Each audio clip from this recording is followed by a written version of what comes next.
பூனை எல்லாம் வருது அப்படின்னு தானே யோசிக்கிறீங்க. அதுக்கான பதில் சொல்றேன். 1989 வருஷம் எட்வர்ட் த்ரோண்டைக் அப்படிங்கிற ஒரு நபர் வந்து ஒரு எக்ஸ்பெரிமெண்ட் பண்றாரு. ஒரு ஸ்பெஷலான ஒரு கூண்டை செஞ்சு அந்த கூண்டுக்குள்ள ஒரு பூனையை வந்து விட்டுறாங்க. அந்த கூண்டுக்கு வெளியே ஒரு பிளேட்ல ஒரு மீனும் வந்து அந்த பூனைக்கு வந்து உணவா வந்து வச்சிருக்காங்க. அந்த கூண்டுக்குள்ள ஒரு லிவரும் இருக்கு. அதுக்குள்ள அந்த பூனையை வந்து விட்ட உடனேயே அது வந்து அங்க இங்க வந்து ஓடுது, என்னமோ நிறைய விஷயங்கள் வந்து பண்ணிக்கிட்டே இருக்கு. அதுக்கப்புறம் தெரியாதனமா அந்த லிவரை போய் டச் பண்ண உடனேயே அந்த கூண்டு வந்து ஓப்பன் ஆகுது. அதுக்கப்புறம் அதுல இருந்து வெளியே வந்து அந்த மீனை வந்து அந்த பூனை எடுத்து சாப்பிடுது. இந்த எக்ஸ்பெரிமெண்ட்டை தொடர்ச்சியா பண்ண என்ன ஆகுது அப்படின்னா, அந்த பூனைக்கு ஒரு விஷயம் தெரிய ஆரம்பிச்சிருது. அதாவது நம்ம எப்பெல்லாம் அந்த லிவரை தொடரமோ அப்பெல்லாம் இந்த கூண்டு ஓப்பன் ஆகும், நமக்கு வந்து மீன் கிடைக்கும் அப்படின்னு சொல்லிட்டு அதை அந்த ஹேபிட்டை வந்து ஃபார்ம் பண்ணி எப்பெல்லாம் அந்த கூண்டுக்குள்ள அந்த பூனையை விடுறாங்களோ அப்பெல்லாம் வந்து அந்த பூனை அந்த லிவரை வந்து டச் பண்ணி அந்த கூண்டு விட்டு வெளியே வந்து அதற்கான ரிவார்டை, அதாவது அந்த மீனை வந்து எடுத்து சாப்பிட ஆரம்பிச்சது. இந்த எக்ஸ்பெரிமெண்ட்டை கேள்விப்பட்டு இன்ஸ்பயர் ஆகி B.F. ஸ்கின்னர் அப்படிங்கிற ஒரு சைக்காலஜிஸ்ட் அவர் ஒரு தனியா ஒரு எக்ஸ்பெரிமெண்ட் கண்டக்ட் பண்றாரு. இந்த எக்ஸ்பெரிமெண்ட்டை 3 ஸ்டேஜா கண்டக்ட் பண்றாரு. இந்த 3 ஸ்டேஜ்லயுமே 3 முக்கியமான விஷயங்கள் அவருக்கு தெரிய வருது.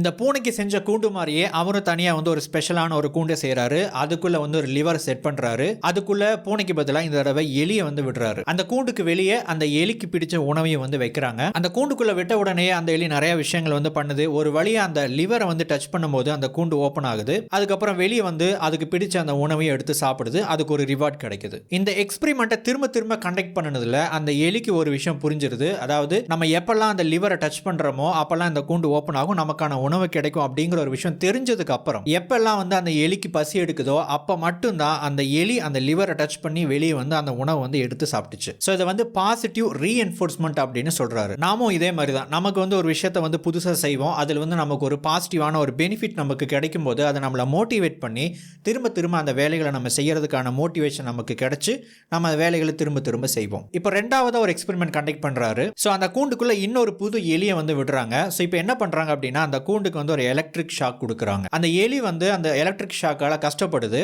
அதுலேருந்து தப்பிக்கணும் அப்படிங்கிறதுக்காக நிறைய விஷயங்களை வந்து ட்ரை பண்ணிக்கிட்டே இருக்கும்போது அந்த லிவரை வந்து டச் பண்ணுது. டச் பண்ண உடனேயே அந்த எலக்ட்ரிக் ஷாக் நின்று போயிருது. ஸோ அந்த எக்ஸ்பெரிமெண்ட் தொடர்ச்சியாக கண்டினியூ பண்ணிக்கிட்டே இருக்கும்போது எப்பெல்லாம் நமக்கு எலக்ட்ரிக் ஷாக் கிடைக்குதோ அப்பெல்லாம் அந்த லிவரை தொட்டோம் அப்படின்னா இந்த எலக்ட்ரிக் ஷாக் அடிக்கிறது நின்றும் அப்படிங்கிற விஷயத்தை தெரிஞ்சுக்கிட்டு அந்த லிவரை அந்த எலி டச் பண்ண ஆரம்பிச்சது. இதுக்கு பேரு நெகட்டிவ் ரீஎன்ஃபோர்ஸ்மெண்ட். நம்ம லைஃப்ல நம்ம ஏதாவது ஒரு விஷயத்தை வந்து தள்ளி போட்டுக்கிட்டே வருவோம். திடீர்னு ஒரு சிச்சுவேஷன் வரும், நம்ம கட்டாயமா இந்த வேலையை செஞ்சுதான் ஆகணும், இல்லை அப்படின்னா நமக்கு ஒரு கஷ்டமான சிச்சுவேஷன் நமக்கு வரப்போகுது அப்படின்னு தெரிஞ்ச உடனேயே நம்மளுடைய ஃபுல் ஃபோக்கஸை கொடுத்து நம்ம சீக்கிரமா அந்த வேலையை செஞ்சு முடிச்சிருவோம். ஆனா இது நாள் வரைக்கும் நம்ம அதை வந்து தட்டி கழிச்சுக்கிட்டே இருந்திருப்போம். ஸோ அது ஏன் நம்ம அப்படி செய்யறோம் அப்படின்னு கேட்டீங்கன்னா அதுக்கான பதில் தான் இந்த நெகட்டிவ் ரீஎன்ஃபோர்ஸ்மெண்ட். அதாவது நமக்கு நடக்கிற அந்த நெகட்டிவான விஷயத்திலிருந்து தப்பிக்கணும் அப்படிங்கிறதுக்காக நம்ம எடுக்கக்கூடிய முயற்சி தான் இது. இதை விட ஒரு ஸ்பெஷல் ஐட்டம் ஒன்று இருக்கு. மூணாவதா இன்னொரு எக்ஸ்பெரிமெண்ட் இவர் கண்டக்ட் பண்றாரு. இந்த லிவரை தொட்டா எனக்கு வந்து உணவு கிடைக்கும் அப்படின்னு சொல்லிட்டு பழக்கம் ஆயிடுச்சு பாத்தீங்களா அந்த ஒரு எலி. அந்த எலியை திரும்ப அந்த கூண்டுக்குள்ள வந்து விடுறாங்க. அந்த எலிக்கு பசி எடுக்கும் போது என்ன பண்ணுது அப்படின்னா அந்த லிவரை வந்து டச் பண்ணுது. ஆனா அந்த கூண்டு இப்போ ஓபன் ஆகவே இல்லை. தொடர்ச்சியா திரும்ப அதை வந்து டச் பண்ணிக்கிட்டே இருக்கு. இந்த கூண்டு ஓபன் ஆகும், நமக்கு வந்து உணவு கிடைக்கும் அப்படின்னு சொல்லிட்டு, ஆனா ஓபன் ஆகவே இல்லை.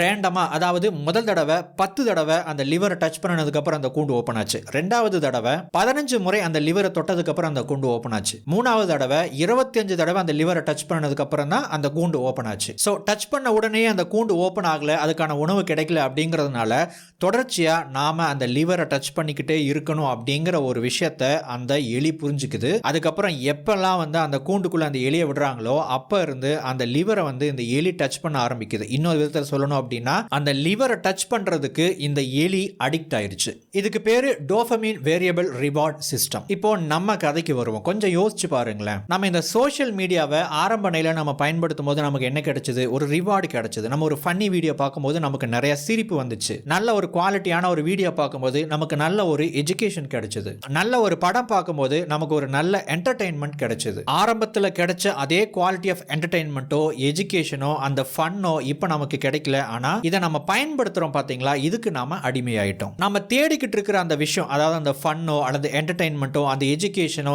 எப்பவாவது ஒரு தடவை கிடைக்குது. ஒரு 10 வீடியோ பார்த்ததுக்கு அப்புறம் அல்லது ஒரு 50 வீடியோ பார்த்ததுக்கு அப்புறம் ஒரு 4 படம் பார்த்ததுக்கு அப்புறம் தான் எனக்கு கிடைக்குது. அப்படிங்கிறதுனால நாம இதை தொடர்ச்சியா பண்ண என்ன ஆகுது அப்படின்னா நாம அதுக்கு அடிமையாயிட்டோம். டோபமைன் டீடாக்ஸ் அப்படிங்கிற புத்தகத்துல ஸ்டார்வ் யுவர் டாங்கி அப்படின்னு ஒரு கான்செப்ட் சொல்றாங்க. இந்த கான்செப்டுக்கு பின்னாடி ஒரு இன்ட்ரெஸ்டிங்கான ஒரு கதை ஒன்று இருக்கு. இன்னைக்கு எப்படி நம்ம நிறைய வாகனங்களை பயன்படுத்துற மாதிரி அந்த காலத்துல குதிரைகள் கழுதைகளை வந்து டிராவலுக்காக பயன்படுத்துவாங்க. ஸோ அந்த மாதிரி கழுதையை ஒரு மனுஷன் வந்து அவனுடைய டிராவலுக்காக டெய்லி வந்து பயன்படுத்திக்கிட்டு இருக்கிறான். ஆனா அவன் சொல்ற மாதிரி எல்லாம் அந்த கழுதை வந்து கேட்க மாட்டேங்குது. அப்படிங்கறனால புத்திசாலித்தனமா ஒரு விஷயத்த பண்றான். என்ன பண்றான் அப்படின்னா, ஒரு நீளமா வந்து ஒரு குச்சி எடுத்துக்கிறான். அந்த குச்சியினுடைய முனையில ஒரு கயிறை கட்டி அந்த கழுதைக்கு பிடிச்ச உணவு வந்து அதில் வந்து கட்டி தொங்க விட்டுறான். இப்போ ஒரு இடத்துக்கு டிராவல் பண்ணணும் அப்படின்னு ஸ்டார்ட் பண்ணும்போது என்ன பண்றான் அப்படின்னா, அந்த குச்சி வந்து முன்னாடி நீட்டுறான். இப்போ அந்த கழுதைக்கு முன்னாடி அதுக்கு பிடிச்ச உணவு இருக்கிறதுனால அதை தேடி போக ஆரம்பிக்குது. கழுதை மூவ் ஆகுது. அந்த மனுஷன் போய் சேர வேண்டிய இடத்துக்கு கரெக்டா வந்து போய் சேர்ந்துடுறான். இப்படியே வந்து ரொம்ப நாள் பண்ணிக்கிட்டே இருந்திருக்கிறான். ஒரு நாள் என்னாச்சு அப்படின்னா, அந்த கழுதைக்கு பிடிச்சமான அந்த உணவு இருக்கு பாத்தீங்களா, அந்த உணவை அளவுக்கு அதிகமா இவன் டிராவலை ஸ்டார்ட் பண்றதுக்கு முன்னாடியே நிறைய வந்து சாப்பிட்டுருது. இவன் வழக்கம் போல அந்த கழுதை மேல ஏறி உட்காந்துட்டு அந்த கழுதைக்கு பிடிச்ச உணவு வந்து அந்த குச்சியில் கட்டி விட்டு முன்னாடி நீட்டுறான். ஆனா அந்த கழுதை நகரவே இல்லை. காரணம் என்ன அப்படின்னா, கழுதை ஃபுல்லாக சாப்பிட்டுருச்சு. ஸோ இந்த இடத்துல அந்த கழுதை அப்படிங்கிறது நம்முடைய ஃபிசிக்கல் பாடியை கம்பேர் பண்ணிக்கலாம். அந்த கழுதை மேலே ஏறி டிராவல் பண்ணுறான் பார்த்தீங்களா அந்த மனுஷன், அதுதான் வந்து நம்மளுடைய மைண்ட். நம்முடைய கோல்ஸை நோக்கி போகிறதுக்கு, அது வந்து நம்முடைய ஃபிட்னஸ் கோலாக இருக்கலாம், ஒரு கெரியர் கோலாக இருக்கலாம், எது வேணா இருக்கலாம். நம்ம வந்து நம்முடைய ஃபிசிக்கல் பாடியை பயன்படுத்தி நாம் வேலை செய்யணும். நம்முடைய மைண்டு சொல்லும் இன்னைக்கு இந்த வேலையை செய்யணும், இன்னைக்கு இந்த மாதிரியான ஒரு விஷயத்தை முடிக்கணும் அப்படின்னு சொல்லிட்டு நம்ம வந்து பிளான் பண்ணுவோம்.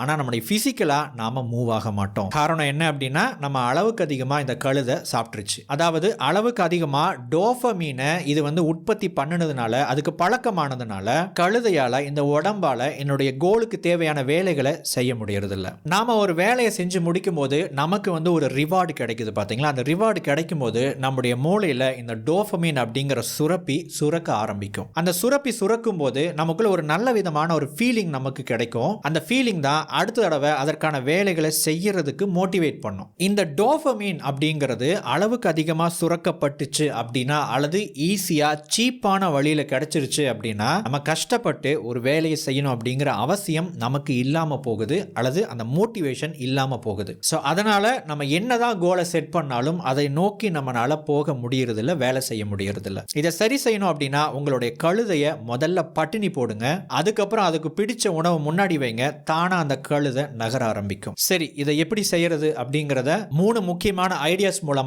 இப்ப நாம தெரிஞ்சுக்க போறோம். அதுக்கு முன்னாடி இன்றைய வீடியோனுடைய ஸ்பான்சர் குக்கு எஃப்எம் பத்தின சில வார்த்தைகள். இந்த டோபமைன் டீடாக்ஸ் அப்படிங்கிற புத்தகத்திலிருந்து முக்கியமான ஒரு சில பாயிண்ட்ஸை மட்டும்தான் இந்த வீடியோவில் நான் உங்க கூட நான் ஷேர் பண்ணிக்கிறேன். பட் இந்த ஹோல் ஆடியோ புக் சம்மரியுமே ஒரு சூப்பரான குவாலிட்டியில குக்கு எஃப்எம்ல இருக்கு. இந்த புத்தகத்தையும் இது மாதிரி இருக்கக்கூடிய நிறைய உங்க லைஃபை டெவலப் பண்ணக்கூடிய முக்கியமான audio books and book summaries நீங்க கேட்கணும் அப்படின்னா குக்கு எஃப்எம் ஒரு பெஸ்ட் பிளாட்ஃபார்ம். இந்த ஆப்பை டவுன்லோட் பண்றதுக்கான லிங்க் கீழே டிஸ்கிரிப்ஷன்ல கொடுத்திருக்கேன். உங்களுடைய சப்ஸ்கிரிப்ஷன்ல இருந்து பெஸ்ட் ஆஃபரை பெற்றுக்கொள்ள ELT50 அப்படிங்கிற கூப்பன் கோடையும் பயன்படுத்துங்க. சப்ஸ்கிரைப் பண்ணாட்டியும் பரவாயில்ல, இந்த ஆப்ல என்னென்னலாம் இருக்கு அப்படின்னு சொல்லிட்டு நீங்க ஜஸ்ட் கோ த்ரூ பண்ண முடியும். டவுன்லோட் பண்ணி பாருங்க. ஓகே, இப்போ நம்ம அந்த டோபமைன் கான்செப்ட்டுக்கு வருவோம். Number 1, effects of too much dopamine stimulation. 10 வருஷத்துக்கு முன்னாடி இருந்த உங்களையும் இப்போ நீங்க வந்து கம்பேர் பண்ணி பார்த்தீங்க அப்படின்னா உங்களுக்குள்ள ஒரு 3 விதமான மாற்றங்கள் நடந்திருக்கும். முதலாவது மாற்றம், உங்களுடைய அட்டென்ஷன் ஸ்பேன் குறைஞ்சிருக்கும். அதாவது உங்களுடைய கவனிக்கக்கூடிய திறன் அப்படிங்கிறது குறைஞ்சிருக்கும். ரெண்டாவது, மைண்ட் அண்ட் பாடி கனெக்ஷன். அதாவது நம்ம என்ன பண்றோம் அப்படிங்கிற இந்த அவேர்னஸ், இந்த மனசுக்கும் உடம்புக்கும் ஒரு விதமான கனெக்ஷன் இருந்துகிட்டே இருந்துச்சு. நம்ம ஒருத்தரை மீட் பண்றோம் அப்படின்னா நம்ம எப்படி நடந்துக்கிறோம், நம்ம எப்படி நிக்கிறோம் அப்படிங்கிற ஒரு விஷயத்தை நம்மளால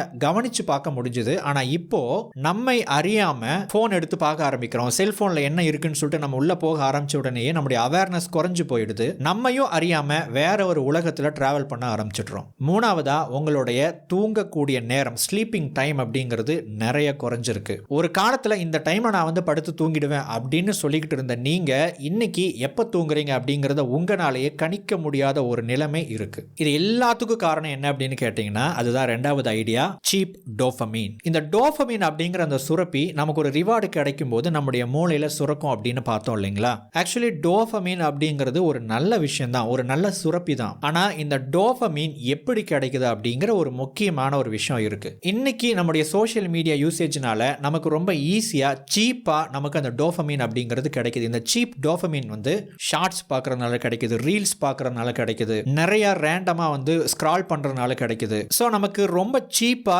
ஈஸியா ஒரு டோபமைன் அப்படிங்கிறது ரிலீஸ் ஆகும்போது நம்ம எதுக்கு பழக்கப்பட்டோமோ அந்த விஷயத்தை திரும்ப திரும்ப செய்யணும் அப்படிங்கிற மோட்டிவேஷன் அதிகமாகி நாம அதுக்கு அடிமையாயிடுறோம். ஸோ டோபமைன் அப்படிங்கிறது நல்லது, பட் இந்த சீப் டோபமைன் டோபமைன் இருக்கு பாத்தீங்களா, இது ரொம்ப ரொம்ப மோசமானது. சரி, இந்த சீப் டோபமைனை எப்படி தவிர்க்கிறது, உங்களுடைய கழுதையை பட்டினி போடுறது எப்படின்னு கேட்டீங்கன்னா, அதுதான் மூணாவது idea, 21 days dopamine detox challenge. சரி, நான் சொல்ல வர விஷயம் என்ன அப்படின்னா, நீங்க வந்து கம்ப்ளீட்டா சோஷியல் மீடியாவை அவாய்ட் பண்ணணும், உங்களுடைய செல்போனை தவிர்க்கணும், செல்போனை யூஸ் பண்ணாம இருக்கணும் அப்படின்னு நான் சொல்ல வரல. இந்த மெசேஜ் கூட உங்களுக்கு யூடியூப் மூலமா தான் கிடைச்சிக்கிட்டு இருக்கு. இதை பார்க்கல அப்படின்னா உங்களுக்கு இந்த மெசேஜ் உங்களுக்கு கிடைக்காது. நீங்க பார்க்கல அப்படின்னா நானும் இந்த வீடியோவை போட போறதும் இல்லை. இது ஒரு நல்ல விஷயம் தான், இது ஒரு நல்ல பிளாட்ஃபார்ம் தான். ஆனா இதை நாம சீப்பா பயன்படுத்தணும் அப்படின்னா நமக்கு சீப் டோபமைன் கிடைக்கும். ஆனா இதையவே நீங்க சரியான முறையில் பயன்படுத்தி சரியான ஒரு டோபமைன் ரிலீஸ் கிடைக்கும் போது நல்ல விஷயங்களை பண்றதுக்கு அதுவே ஒரு மிகப்பெரிய மோட்டிவேஷனா அமையும். ஸோ 21 நாள் நீங்க வந்து பயிற்சிகள் பண்ணணும். இந்த பயிற்சிகளை 2 விதமா எடுத்துக்கலாம். Base 1, base 2. பேஸ் 1 என்ன அப்படின்னா, நீங்க சீப் டோபமைனை தவிர்க்கணும். எந்தெந்த விதத்தில் சோஷியல் மீடியா மூலமா சீப்பா ஈஸியா வந்து உங்களுடைய டைமை வந்து நீங்க நேரத்தை வந்து வேஸ்ட் பண்றீங்களோ, சீப்பான டோபமைனை வந்து நீங்க உங்களுக்கு நீங்களே வந்து கொடுத்துக்கிட்டு இருக்கிறீங்களோ, அதையெல்லாம் நீங்க அவாய்ட் பண்ணணும். இதுதான் இதோட ரூல். அதாவது தேவையில்லாத அந்த ஷார்ட்ஸ், ரீல், நமக்கு தேவையில்லாத எக்கச்சக்கமான ஆப்ஸை வந்து நம்ம முதல்ல தூக்கிட்டு நமக்கு எது தேவையோ அல்லது எது வந்து குவாலிட்டியான என்டர்டெயின்மெண்ட் எனக்கு கொடுக்குது, குவாலிட்டியான எஜுகேஷன் எனக்கு கிடைக்குது, இந்த சோஷியல் மீடியாவை நம்ம எதுக்கு பயன்படுத்துறோம், இந்த 2 விஷயத்துக்காக தான். ஒன்று என்டர்டெயின்மெண்ட், இன்னொன்று வந்து எஜுகேஷன். இந்த 2மே குவாலிட்டியா இருக்கணும். இதை 21 நாள் ட்ரை பண்ணுங்க. இதை உங்களால பண்ண முடியல அப்படின்னா, அல்லது இதை ஸ்டார்ட் பண்ண கொஞ்ச நாள்லயே திரும்பவும் நீங்க பழைய மாதிரி நீங்க வந்து ஆக்ட் பண்றீங்க அப்படின்னா, இப்போ நீங்க பேஸ் 2 அப்படிங்கிற சேலஞ்ச் எடுத்துக்கணும். என்ன அப்படின்னா, 21 நாளைக்கு நீங்க கம்ப்ளீட்டா சோஷியல் மீடியா ஆப்ஸ் எல்லாம் வந்து தூக்கிட்டு டெலீட் பண்ணிட்டு எதையுமே நீங்க கன்சியூம் பண்ணக்கூடாது. 21 நாள் இதை நீங்க சக்சஸ்ஃபுல்லா பண்ணி முடிச்சதுக்கு அப்புறம், அதாவது எந்த விதமான சோஷியல் மீடியா ஆக்டிவிட்டிஸ் நீங்க வந்து கொடுக்காம, பார்க்காம, கேட்காம நீங்க கட்டுப்பாடா இருக்கணும். இந்த நேரத்தில் நீங்க என்ன பண்ணணும் அப்படின்னா, just go for a walk, நடக்க ஆரம்பிங்க. ஃபோனை கையில் எடுக்காமல், ஃபோனை பார்க்காம, ஃபோனை வந்து ஃபோன் கால்ஸ்க்காக மட்டுமே பயன்படுத்திட்டு, முக்கியமான மெசேஜஸ்க்கு மட்டுமே பயன்படுத்திட்டு, மற்ற நேரத்திலலாம் உங்களுடைய செல்ஃபோனை, உங்களுடைய கம்ப்யூட்டர், லேப்டாப் எல்லாத்தையுமே வந்து பயன்படுத்தாமல் நீங்கள் உங்களுடைய மொபைல் யூஸ் பண்ணுற அல்லது லேப்டாப் அல்லது டிவி யூஸ் பண்ணுற அந்த நேரத்தை நீங்கள் நடக்கிறதுக்கு பயன்படுத்தணும். ஜஸ்ட் உங்களுடைய வீட்டில் நடக்கலாம், உங்களுடைய மொட்டை மாடியில் நடக்கலாம், வெளியே ஒரு வாக் போகலாம். இதை 21 நாள் சக்ஸஸ்ஃபுல்லாக பண்ணி முடிச்சதுக்கப்புறம் இப்போ இந்த பேஸ் 1 இருக்கு இல்லைங்களா, அதை நீங்கள் உங்களுடைய டெய்லி ருட்டீனாக ஃபாலோ பண்ணணும். இந்த சீப் டோபமைன் தரக்கூடிய விஷயங்களை எல்லாம் தவிர்த்துட்டு, இதுதான் வந்து ஒர்த் அப்படின்னு சொல்லக்கூடிய குவாலிட்டியான என்டர்டெயின்மெண்ட் அண்ட் எஜுகேஷன் எதெல்லாம் உங்களுக்கு கொடுக்குதோ, எந்த சேனல்ஸ் கொடுக்குதோ, எந்த பிளாட்ஃபார்ம் உங்களுக்கு கொடுக்குதோ, அதை மட்டுமே வச்சுட்டு அதை மட்டுமே நீங்க ஒரு குறிப்பிட்ட நேரத்தில் யூஸ் பண்ணி பழகணும். ஸோ இதை நீங்க ஃபாலோ பண்ணீங்க அப்படின்னா உங்களுடைய கழுதையை பட்டினி போட்டு நீங்க நினைக்கிற வேலைகளை செய்ய வைக்கிறதுக்கான அந்த மோட்டிவேஷனை நீங்க உருவாக்க முடியும்.